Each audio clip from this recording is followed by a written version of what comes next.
नमस्कार, prime time लेकर मैं हूं आपके साथ सोहेल खान। शुरुआत करेंगे ऐसी खबर के साथ जो नवजोत सिंह सिद्धू और पंजाब सियासत में एक बार फिर से उबाल ले आई है। नवजोत सिंह सिद्धू एक बार फिर चर्चा में हैं और इस बार वो खुद के लिए नहीं बल्कि अपने दोनों सलाहकारों को लेकर विवादों में हैं। दरअसल सिद्धू के दोनों सलाहकार मालविंदर माली और डॉक्टर प्यारेलाल गर्ग के सोशल मीडिया पोस्ट पर बवाल मचा हुआ है। इतना ही नहीं, पंजाब के सीएम कैप्टन अमरिंदर सिंह ने इस पर कड़ी आपत्ति भी जताई है।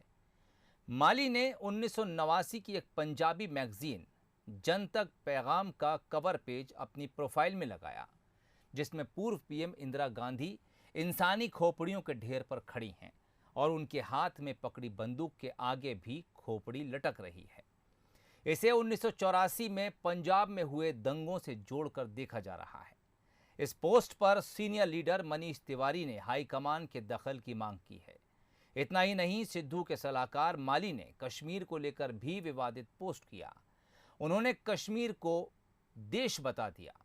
फजीहत के बाद नवजोत सिंह सिद्धू ने अपने दोनों सलाहकारों मालविंदर माली और डॉक्टर प्यारेलाल गर्ग को पटियाला बुलाया। सिद्धू के साथ दोनों की 4 घंटे तक मीटिंग भी हुई।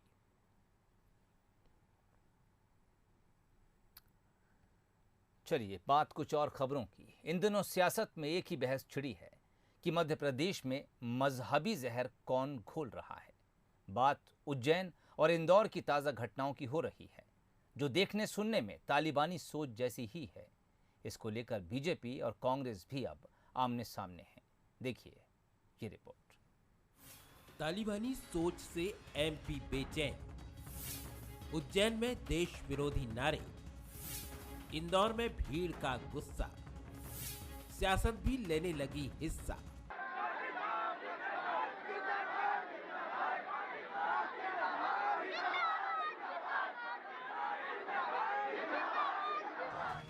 इन नारों को सुनकर किसी भी भारतीय का खून खौल जाएगा। भारत में रहकर अगर कोई पाकिस्तान समर्थित नारे लगाए तो फिर इस तरह की सोच की तुलना तालिबान से होना लाजमी है। इतना ही नहीं, इसका कनेक्शन भी एक कौम विशेष से जुड़ने लगता है। मुहर्रम के अगले दिन सोशल मीडिया पर उज्जैन का ये वीडियो सामने आया था। इसमें पाकिस्तान जिंदाबाद के भी नारे लगाए गए। हालांकि इस मामले में पुलिस ने 6 लोगों पर कार्रवाई की है, लेकिन इस पर सियासत भी शुरू हो गई है। पूर्व मुख्यमंत्री दिग्विजय सिंह ने इस वीडियो को फेक बताया है। उन्होंने ट्वीट किया कि वहां पर काजी साहब जिंदाबाद के नारे लगाए गए थे। उन्होंने ये भी लिखा कि अगर गिरफ्तारी हुई है तो एफआईआर वापस लेनी चाहिए। हालांकि बीजेपी की तरफ से इस पर पलटवार करने में देरी नहीं की गई। ट्वीट पर तो रामेश्वर शर्मा ने ही कमेंट किया कि मामला वापस नहीं होगा। कैमरे के सामने भी शिवराज के मंत्री दिग्गी पर निशाना साधते नजर आए। दिग्विजय सिंह जी को सिर्फ तुष्टीकरण के लिए इस तरह के लोगों के पक्ष में खड़ा होना है। आपने आज तक विश्व के अंदर, भारत नहीं, कभी कोई काजी साहब जिंदाबाद के नारा सुना है? लेकिन दिग्विजय सिंह ने सुन लिया। अद्भुत श्रवण क्षमता है उनकी। हिंदुस्तान पाकिस्तान ये जो तान है, इससे तो कहीं मेल खा सकता है। काजी साहब से पाकिस्तान का कैसे वो मिक्सअप होगा, कैसे रिमिक्स होगा? देखिए, ये जितनी घटनाएं हो रही हैं अक्षम्य हैं और इनमें जो भी अपराधी हैं सबके प्रमाण भी उपलब्ध है। किसी कीमत पे वो छोड़े नहीं जाएंगे। कठोरतम कार्यवाहियां होंगी, इसमें कोई दो मत नहीं है। और जो थाने का घेराव किया जनप्रतिनिधियों ने, वो बहुत शर्मनाक है। वो व्यक्ति जिनकी वोटर आईडीज झूठी हैं, जिन्होंने बिना आधार के फर्जी तरीके से बना लिए, वो भी सब दंडित होने चाहिए और उनका समर्थन करने वालों पर भी राष्ट्रद्रोह का केस दर्ज होना चाहिए। काजी साहब जिंदाबाद के नारे लगा रहे थे लोग, उसका वीडियो है मेरे पास। और भारतीय जनता पार्टी की एक नेता है शबनम, उससे पूछा गया, हमारे साथियों ने पूछा कि उसने कहा कि मैं वहाँ थी, लेकिन कोई नारे इस तरह के लगे नहीं है, केवल काजी साहब जिंदाबाद के नारे लगे। तो ये भारतीय जनता पार्टी, चाहे इसकी बात करें चाहे इंदौर की बात करें, ये किसी तरह भी ये माहौल हिंदू मुस्लिम का माहौल बनाने की कोशिश कर रही है। इनके पास इसके अलावा कोई चारा बचा नहीं। ये सियासत भी बड़ी कमाल की चीज़ है जनाब। कब किस बात पर बवाल मच जाए कहा नहीं जा सकता।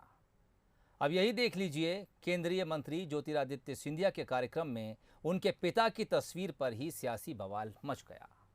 कांग्रेस को इस पर ऐतराज़ है। कांग्रेस उनको अपना नेता बता रही है, तो बीजेपी का कहना है कि पिता को सम्मान देना कौन सी गलत बात है। अब सवाल यही है कि आखिर माधवराव सिंधिया किसके हैं। कार्यक्रम बीजेपी का और तस्वीर कांग्रेस के वरिष्ठ नेता की, कंफ्यूजन होना लाजमी है। लेकिन जनाब ठहरिए, ज्योतिरादित्य सिंधिया ने यदि अपने कार्यक्रम में अपने पिता माधवराव सिंधिया की तस्वीर लगा भी ली तो भला इसमें किसी को क्या ऐतराज। लेकिन साहब, कांग्रेस को ऐतराज है। कांग्रेस विधायक डॉक्टर सतीश सिकरवार का कहना है, माधवराव सिंधिया हमेशा कांग्रेस के निष्ठावान सिपाही रहे, फिर बीजेपी किस हक से उनकी तस्वीर का इस्तेमाल अपने कार्यक्रम में कर रही है। कांग्रेस विधायक यही नहीं रुकते, उन्होंने तो माधवराव सिंधिया की धर्मपत्नी माधवी राजे को भी कांग्रेस में शामिल होकर अपने पति की राजनीतिक विरासत को आगे बढ़ाने की अपील की है। उनके चेहरे को लगाकर भारतीय जनता पार्टी गली गली में घूम रही है। जो कांग्रेस के नेता थे, कांग्रेस के कार्यकर्ता रहे, इस बात पर लेकर आपत्ति की है। और मैंने श्रीमंत ज्योतिरादित्य सिंधिया जी से भी यही कहा है कि जिन लोगों ने आपके पिताजी को जान से मारने की कोशिश की, आप पद लोलुपता के लिए उनकी पार्टी में जाकर आप गए, कोई बात नहीं है, लेकिन अपने पिताजी का फोटो तो उनके उस पर मत लगाओ, जो हमेशा सांप्रदायिक शक्तियों से, जो हमेशा भारतीय जनता पार्टी से लड़ते लड़ते शहीद हो गए, चले गए दुनिया को छोड़ के। हमने तो ये कहा है कि अपने पति के मान सम्मान के लिए पार्टी में उनको रहना चाहिए, और जो लोग उनके पति के फोटो का दुरुपयोग कर रहे हैं उनको खिलाफत करना चाहिए। इधर जन आशीर्वाद के बैनर और होर्डिंग में माधवराव की तस्वीर को लेकर बीजेपी के अपने तर्क हैं। उसका कहना है कि ज्योतिरादित्य सिंधिया यदि अपने किसी कार्यक्रम में अपने पिता को सम्मान दे रहे हैं तो इसमें गलत क्या है। माधवराव सिंधिया न केवल कांग्रेस के बल्कि पूरे देश के नेता थे। उनको पता है कि जनसंघ के हमारे माधवराव सिंधिया जनसंघ के जनप्रतिनिधि रहे हैं, स्वर्गीय सिंधिया जी, और वो बाद में कांग्रेस में रहे भी हों। यदि कोई व्यक्ति पार्टी बदल के आता है, अपने पिता को भूल जाएगा क्या? ये ऐसा करते हैं क्या? अगर ऐसा करते हैं तो वो मान लीजिए कि अपने पिताजी के साथ गद्दारी कर रहे हैं। यदि ज्योतिरादित्य सिंधिया जी किसी पार्टी में रहें, अपने पिता को सम्मान दे रहे हैं, तो इसमें बुरा क्या है? सियासत में विरासत की लड़ाई कोई नई बात नहीं है, और बात जब सिंधिया राजघराने से जुड़ी हो तो और खास हो जाती है। आने वाले दिनों में ये सियासत अलग अलग अवतारों में मतदाताओं के सामने आती ही रहेगी, ये तय है। प्रहलाद से बंसल न्यूज, ग्वालियर। चलिए अब बात करेंगे छत्तीसगढ़ की सियासत की। छत्तीसगढ़ में असमान बारिश ने किसानों की चिंता बढ़ा दी है। कुछ जिलों में अति, कुछ जिलों में सामान्य, तो कुछ जिलों में सामान्य से भी कम बारिश दर्ज की जा रही है। लेकिन किसानों की चिंता के बीच राज्य में अब सियासत गरमाने लगी है। देखिए इस रिपोर्ट के जरिए। प्रदेश में बारिश का ग्राफ एक जैसा नहीं है, खासकर बालोद, आरंग जैसी जगह पर जहां बारिश भी कम है, जलाशयों में पानी भी कम है, वहां हालात और भी चिंताजनक है। भाटापारा, बालोदा बाजार में भी कम बारिश हो रही है। हालांकि कई इलाकों में पानी छोड़ने के निर्देश दिए जा चुके हैं, फिर भी हालात अभी भी गंभीर बने हुए हैं। कृषि मंत्री का मानना है कि अभी बारिश का काफी समय बचा है, उम्मीद है कि बारिश पर्याप्त हो जाएगी। इसके बावजूद भी अगर समस्या बनी रही तो किसानों को राहत देने के लिए कार्य योजना तैयार की जा रही है। छत्तीसगढ़ में खंड वृष्टि हो रही है। हम लोग बहुत चिंतित थे, लेकिन अधिकांश जिलों में अब बारिश की स्थिति सुधरने लगी है। जहाँ जहाँ हमारे इरिगेशन के सिस्टम हैं, वहाँ तो हम लोगों ने जलाशयों से, डाइवर्सन से, वेपर्सन से, स्कीम से पानी देना शुरू कर दिया है।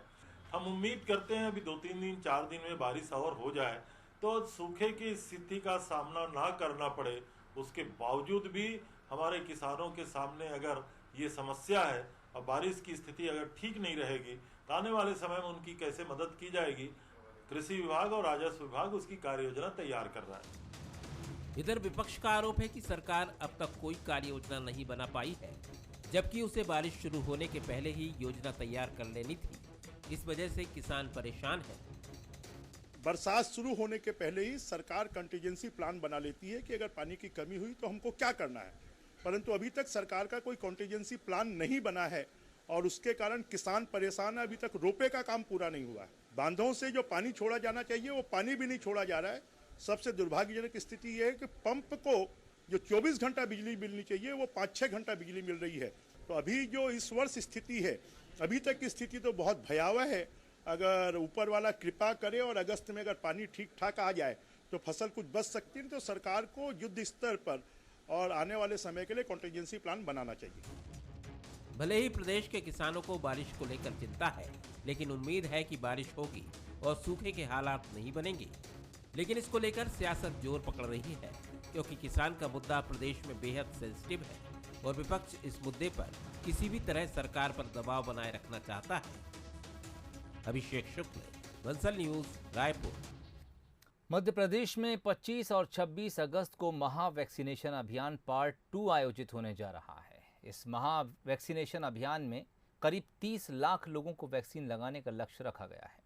स्वास्थ्य मंत्री प्रभुराम चौधरी ने बताया कि अभियान के जरिए करीब 35 लाख डोज एमपी में उपलब्ध हैं। साथ ही जिले में मंत्रियों को प्रभारी भी बनाया गया है। महा वैक्सीनेशन अभियान 2 को लेकर स्वास्थ्य मंत्री प्रभुराम चौधरी से बात की हमारे संवाददाता आकर्ष शर्मा ने। मध्य प्रदेश में तीसरी लहर की संभावनाओं के बीच मध्य प्रदेश सरकार जुटी हुई है कि ज़्यादा से ज़्यादा लोगों को वैक्सीन लगाई जाए और यही कारण है कि महा वैक्सीनेशन अभियान 2 की शुरुआत करने जा रही है प्रदेश सरकार। इस पर बात करने के लिए हमारे साथ स्वास्थ्य मंत्री प्रभुराम चौधरी जी हैं। सर से ही बात करेंगे। सर, महा वैक्सीनेशन अभियान 2 की शुरुआत कर रही है प्रदेश सरकार। मध्य प्रदेश में माननीय मुख्यमंत्री शिवराज सिंह चौहान जी के नेतृत्व में हम वैक्सीनेशन का महाअभियान 25 और 26 तारीख को इस प्रदेश में कर रहे हैं और इसमें मैं सभी से अनुरोध करना चाहता हूं कि इस महाअभियान में सब लोगों का सहयोग मिले और जो लोग छूट गए, जिनको पहला डोज नहीं लग पाया, वो अपना पहला डोज लगाएं और जो सेकंड डोज के लिए ड्यू हैं वो लोग अपना सेकंड डोज लगवाएं। जिस तरीके से बोला जाता है क्या ऑन द स्पॉट बुकिंग होगी या फिर किस तरीके से, क्या वन में जो खामियां थी क्या दुरुस्त करके सेकंड में क्या कुछ अलग करने जा रहे हैं प्रदेश सरकार? नहीं, सब जगहों पर हम लोग पूरे प्रदेश के अंदर वैक्सीनेशन सेंटर वहां पर बना रहे हैं, जनप्रतिनिधियों को उसमें साथ में जोड़ रहे हैं। हमारे से क्या अलग रहेगा सर महा वैक्सीनेशन अभियान 1 से 2 में क्या अलग रहने वाला है?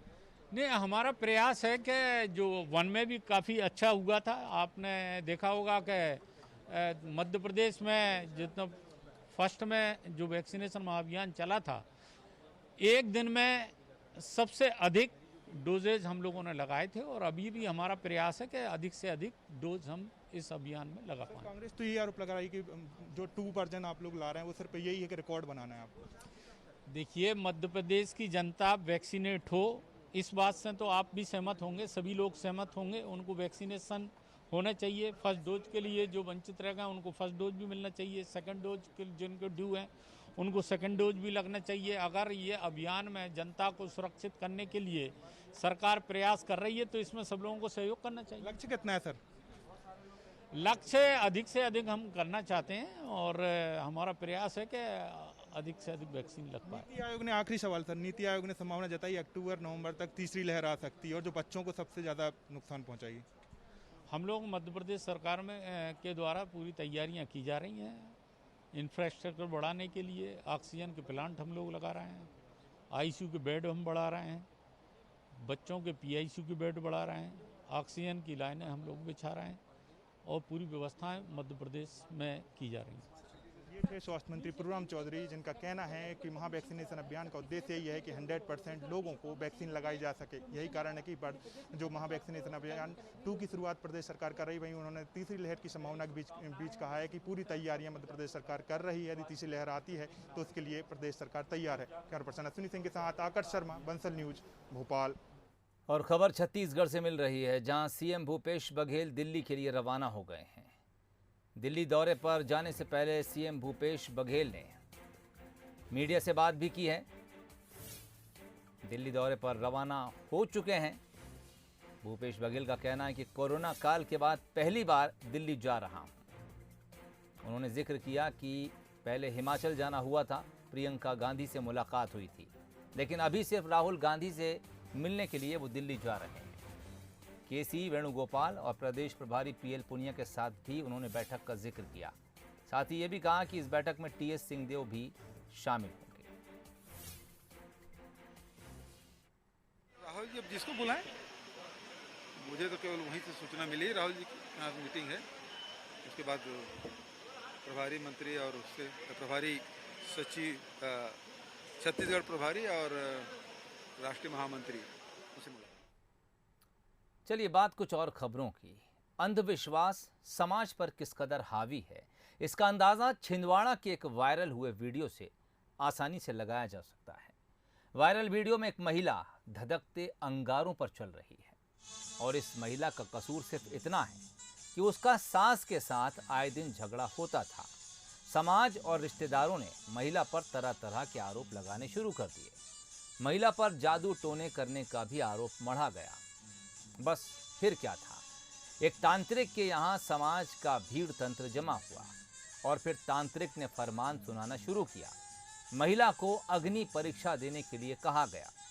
इस दौरान तमाशबीन बने लोग वीडियो में सारा नज़ारा कैद करते रहे। मजबूरी में महिला को अंगारों पर चलकर अपनी सच्चाई साबित करनी पड़ी। हालांकि महिला का कहना है कि वो अपनी मर्जी से अंगारों पर चली।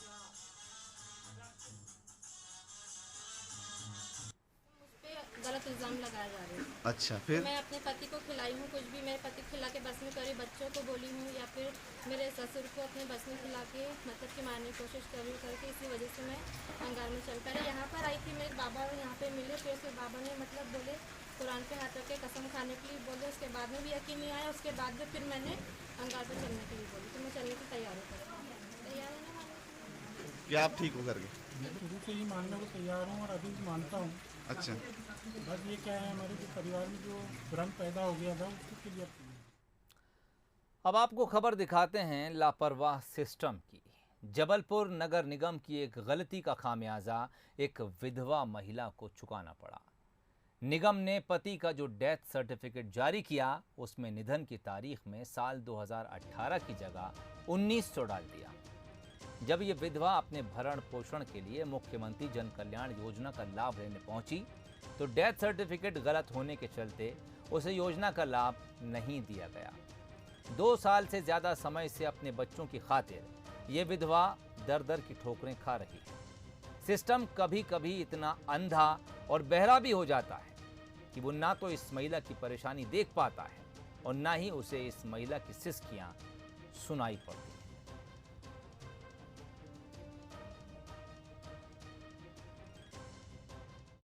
2.5 साल पहले मतलब 100 साल पहले मरा घोषित कर दिया गया है, तो उसके चलते मैं इतना परेशान हो गई हूँ। जो कि उनकी मृत्यु हुई थी 2018 में हुई थी। 2018 में हुई थी। उनकी डेट ऑफ बर्थ 16/11 की है और उसके चलते मेरे को इतना परेशान करा जा रहा है कि जिसको उसका लाभ नहीं मिल पा रहा, क्योंकि मेरे बच्चे हैं छोटे छोटे। मैं अपने बच्चों का भविष्य कैसे संभालूँ, मैं कैसे काम करूँ, मैं कैसे क्या करूँ, मेरे को कुछ समझ में नहीं आ रहा। मैं यहाँ वहाँ से ले लेके अपना करती हूँ। कर्जे वाले परेशान करते। जब मैं कुछ काम नहीं करूँगी, मैं कुछ करूँगी नहीं तो मैं कैसे आगे बढ़ूँगी। मैं चाहती हूँ कि मेरे को सरकार साइड से जो योजना का जो लाभ मिलता है उसका लाभ दिलाया जाए। देखिए, अभी संज्ञान में आया है कुछ 10-15 मिनट पहले। मैंने इसमें नगर निगम कमिश्नर से बात की है। वो कंप्यूटर में टाइपिंग मिस्टेक के कारण शायद ये हुआ है। वो अभी संबंधित हितग्राही को बुलाकर आज उसका निराकरण करवा के उसको नया प्रमाण पत्र जो है देने की गतिविधियाँ नगर निगम कमिश्नर कर रहे हैं। कोरोना की दूसरी लहर ने देश में जमकर कहर बरपाया। नक्सलवादी भी इसकी चपेट में आए। कई लीडर्स की कोरोना से मौत भी हुई, लेकिन इसके बाद नक्सलियों ने एक बार फिर अपनी ताकत बढ़ाना शुरू कर दिया है। नक्सलियों की नई कंपनी के गठन की खबरें सामने आ रही हैं, जिसने पुलिस और सुरक्षा बलों की चिंता बढ़ा दी है। नक्सलियों ने बढ़ाया नेटवर्क, नक्सलियों ने बनाई नई कंपनी, लॉकडाउन का उठाया फायदा। अब है बस्तर में खतरा ज्यादा। बस्तर में नासूर बन चुके नक्सलियों की बटालियन में एक और कंपनी तैयार हो गई है। नक्सलियों ने लॉकडाउन के दौरान अबू झमाड़ में अपनी ताकत बढ़ाने के लिए तीसरी कंपनी बनाई है, जिसके लिए 250 से ज़्यादा लड़ाकों को ट्रेनिंग देकर तैयार कर लिया है।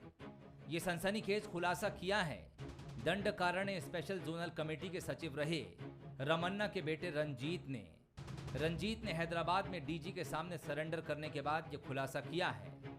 नक्सल एक्सपर्ट का मानना है कि अगर सरेंडर नक्सली का दावा सही है तो सुरक्षा बलों को बेहद सतर्कता बरतने की जरूरत है। रंजीत के मुताबिक पुलिस के जो इंट्रोगेशन में जो तथ्य आए हैं उसके हिसाब से नक्सलियों ने लॉकडाउन के दौरान एक और नई कंपनी का गठन किया है जिसमें 250 लड़ाके उन्होंने तैयार किए हैं और रंजीत के मुताबिक उनकी ट्रेनिंग अबूझमाड़ में हुई है और उनको जो है अबूझमाड़ में ही फ़िलहाल जो है वो रखे जाने की जानकारी नक्सली नेता के द्वारा दी गई थी। नई कंपनी के गठन की खबर के बाद पुलिस भी अलर्ट है। बस्तर आईजी सुंदरराज पी ने बताया कि इसकी कोई आधिकारिक जानकारी नहीं मिली है, लेकिन पुलिस फिर भी माओवादियों की ताकत को कम नहीं आंक रही है। नक्सलियों के खिलाफ लगातार ऑपरेशन चलाकर उनकी ताकत को कम किया जा रहा है। सीपीएम माओवादी संगठन के सप्लाई नेटवर्क में काफ़ी दिक्कत हुआ है और उनका अनेक माओवादी कैडर इलाज के अभाव में उनका मृत्यु भी हुए हैं। इस टाइप का परिस्थिति में माओवादी संगठन कमज़ोर होने की हमारे पास रिपोर्ट्स आ रहा है। फिर भी हम जो माओवादी संगठन की ताकत को कम आकलन नहीं कर रहा है, लगातार उनकी गतिविधि के ऊपर निगरानी रखा हुआ, उनके क्या नया कुछ भर्ती हो रहा है या इस टाइप का तमाम विषय पर हम लोग लगातार जानकारी प्राप्त होकर उसी हिसाब से हमारा काउंटर एक्शन प्लान तैयार करके इलाके में ऑपरेशन संचालित की जा रही है और आने वाला समय में हमें पूरा विश्वास है जो माओवादी ताकत को हम और बेहतरीन तरीके से कंट्रोल करके इलाके में शांति व्यवस्था स्थापित कर सकता है। इस प्रकार का जो जानकारी मिल रहा था उसका पुलिस द्वारा तस्दीक की जा रही है। अब तक उसमें हमारे पास कोई ऑफिशियल कंफर्मेशन नहीं है। बस्तर में नक्सलियों की नई कंपनी के गठन की खबर सुरक्षा के लिहाज से ठीक नहीं है, लेकिन पुलिस और सुरक्षा बल भी पूरी तरह से सतर्क हैं और दावा है कि किसी भी हालात में नक्सलियों के मंसूबे कामयाब नहीं होने दिए जाएंगे। प्रशांत गजभिये, बंसल न्यूज, जगदलपुर। इस रिपोर्ट के साथ बुलेटिन में फिलहाल इतना ही। तमाम अपडेट्स के लिए आप जुड़े रहिए बंसल न्यूज के साथ। इजाजत दीजिए, नमस्कार।